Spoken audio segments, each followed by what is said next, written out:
ಮಂಗಳೂರು ವಿಶೇಷ ಆರ್ಥಿಕ ವಲಯ ವತಿಯಿಂದ ಕುತ್ಲೂರು ಸರ್ಕಾರಿ ಶಾಲೆಯ ಗ್ರಂಥಾಲಯ ಹಾಗೂ ಮಂಗಳೂರು ಪತ್ರಿಕಾ ಭವನ ಗ್ರಂಥಾಲಯಕ್ಕೆ ಪುಸ್ತಕ ಹಸ್ತಾಂತರ ಕಾರ್ಯಕ್ರಮ ನಡೆಯಿತು.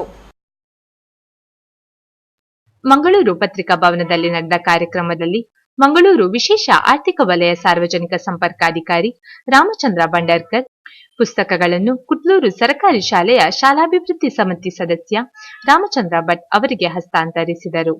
ಈ ವೇಳೆ ಮಾತನಾಡಿದ ರಾಮಚಂದ್ರ ಬಂಡಾರ್ಕರ್, ಸರ್ಕಾರಿ ಶಾಲೆಯ ಮೂಲಭೂತ ಸೌಕರ್ಯ ಅಭಿವೃದ್ಧಿಗೆ ನಮ್ಮ ಕಂಪನಿ ಒತ್ತು ನೀಡುತ್ತಿದೆ.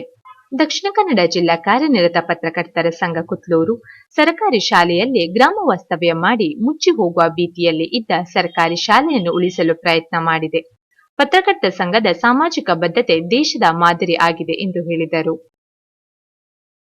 ಈ ಕಾರ್ಯಕ್ರಮದಲ್ಲಿ ದಕ್ಷಿಣ ಕನ್ನಡ ಜಿಲ್ಲಾ ಕಾರ್ಯನಿರತ ಪತ್ರಕರ್ತರ ಸಂಘದ ಅಧ್ಯಕ್ಷ ಶ್ರೀನಿವಾಸ್ ನಾಯಕ್ ಇಂದಾಜೆ, ದಕ್ಷಿಣ ಕನ್ನಡ ಜಿಲ್ಲಾ ವಾರ್ತಾಧಿಕಾರಿ ಕಾದರ್ ಶಾ, ಮಂಗಳೂರು ಪ್ರೆಸ್ ಕ್ಲಬ್ ಅಧ್ಯಕ್ಷ ಅನ್ನು ಮಂಗಳೂರು, ಸಂಘದ ಪ್ರಧಾನ ಕಾರ್ಯದರ್ಶಿ ಇಬ್ರಾಹಿಂ ಅಟ್ಕಸ್ಥಳ, ಜಿಲ್ಲಾ ಕಾರ್ಯಕಾರಿಣಿ ಸದಸ್ಯರಾದ ಭಾಸ್ಕರ್ ಐಕಟ್ಟ, ಹರೀಶ್ ಮುಟುಕಾನ, ಸುರೇಶ್ ಪಳ್ಳಿ ಮತ್ತಿತರರು ಉಪಸ್ಥಿತರಿದ್ದರು.